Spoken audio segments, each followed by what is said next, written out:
Director Frazier, I want to thank you for being here. I'm going to read a very brief question, and then if you would introduce your staff, and then you can proceed on with your presentation, hopefully answering the question. And that is, as students of taxpayer dollars, members of council have been charged with ensuring the public funds are used in an effective, efficient manner, delivering maximum service to the citizens of Nashville. If your budget includes an increase, could you please present to the council how your additional funds will improve these services? And the floor is yours. All right, thank you, Mr. Chair, and I will answer your question very quickly. Our budget does not include an increase, and I will go forward from there. Thank you, and thank you, members of council, for this opportunity. I would especially like to thank my staff for their hard work and commitment to providing the very best service to Metro employees and pensioners, as well as the public we serve. They do an outstanding job on a day-to-day basis.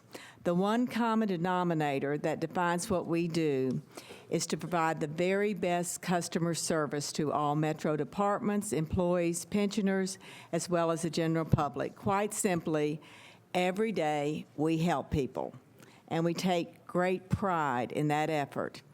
I also want to introduce staff that is with me today. And I will let you know that my introductions of my staff is also going to be a brief summary of the operations of our department.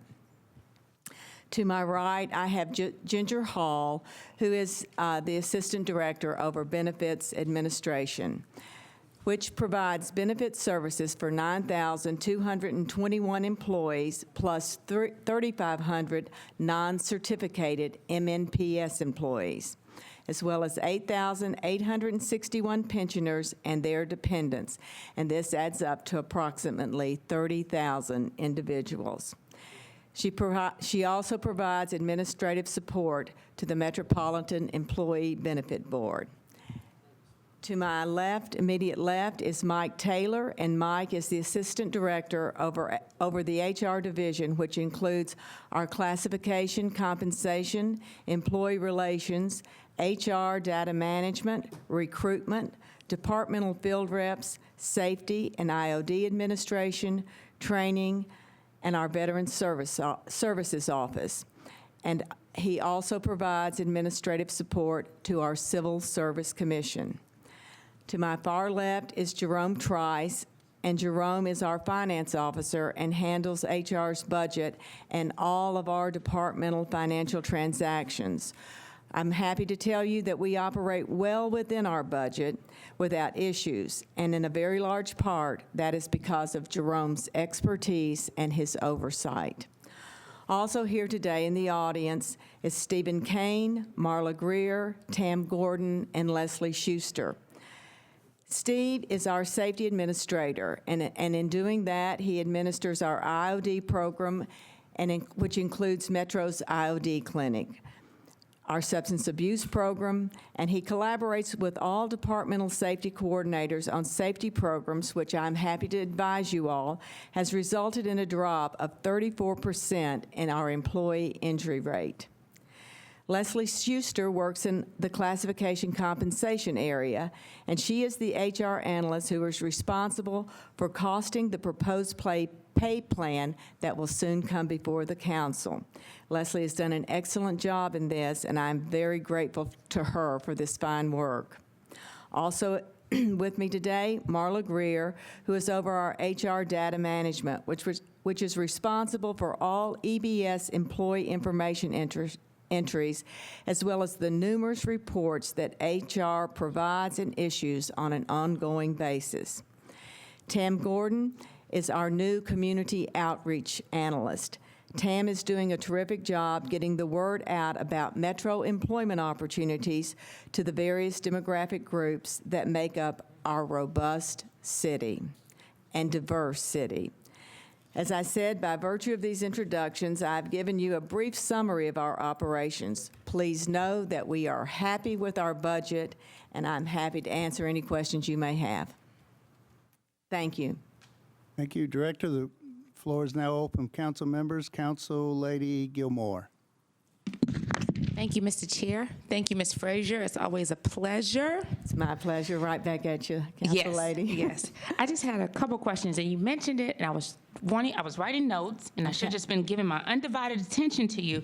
So I wanted you to speak briefly to the injured on duty and the decline. I think you said it was a reduction. We had a reduction in that. Okay, could you just speak to Well, and I'll give credit to Steve Kane, as well as all the safety coordinators in each operating agency. They have worked hard, and Steve has provided a great deal of advice, counsel, and oversight to their individual safety programs. And as a result of that, monitoring, inspections, et cetera, there has been a reduction in our injury rate. Okay, So that's very good. We are very proud of that. Yes. And all departments should take pride in that, not just HR. Yes, it's a group effort. I'm with You better believe it. Well, kudos to you for that. And then my second question, I think I'm going to have the chair to come back to me because it has left my mind, but it was an operational question. And so if you wanted to go somebody else and come back to me, because it was a very important question, but I think I need to write down everything I say. I'll be more than happy to do that, Council Thank Lee. you.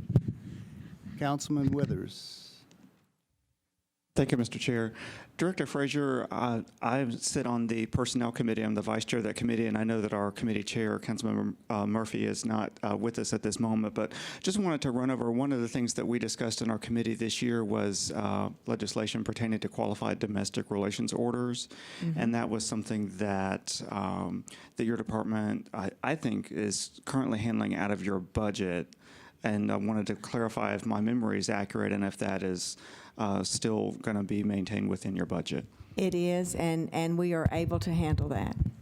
Thank you. I'm glad you asked that. Council Lady Gilmore, have you,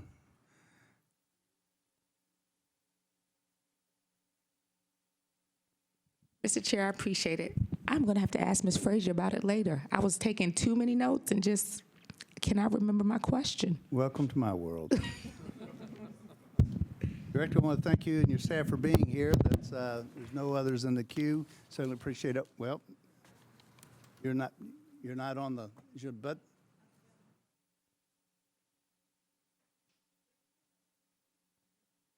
okay, Council Lady Allen. Thank you. I appreciate your indulgence. It said request to speak, and I forgot that means I need to make the request. I hope you're the right department to ask this question. Every department has had an increase, a decrease rather, related to fringe benefits. And that seems to be through the whole thing, and I'm guessing it's your department that has done that. So can you explain what that is? Well, I would like to take credit for that, but we are the right department to ask that question.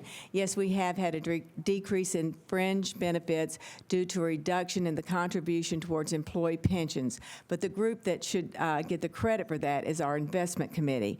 Our pension fund has done very, very well under our investment committee, and as a result of that, fringe benefits have gone down, and so some money will go back to the general fund because of that. Council Lady Gilmore. Thank you. The great Roseanne Hayes came over and she reminded me of what my question. She's so awesome. So, and it might not even be the right department. You just let me know. I know maybe like a year or two ago, we signed some contracts for the injured on duty to go to Concentra instead of Metro. Is that what was done at that time? Metro has a Metro IOD clinic, and we have contracted with Concentra to operate that clinic for us. And that's another one of the many duties and responsibilities that Steve Kane has. He directs that effort and has done a terrific job. And I will say we have done some employee surveys, and we have a 90% approval rate for the employees that go in and out of that Concentra office for an IOD visit, and we're very proud of that. Mm-hmm. Okay, yes, I think it's awesome. What I was just going to share is, though, I do hope that I don't know how many years is the contract? Well, I'm sure it's a 5-year contract. I'm reluctant to speak to that. If I'm wrong there, I'll call you and let you know. Okay, and I do know that it's a perception issue, and I know that the employees are very pleased, but I do hope that one day we can take it back to Metro General, which is where they were going at first. And that's all I wanted to share. I appreciate that. I think we got to promote our own resources, but thank you so much. I appreciate everything. Thank you, Council Lady. Okay, Director, now, as no others in the queue, want to certainly appreciate you being here. Thank you, and appreciate all you do. Thank you. And your staff.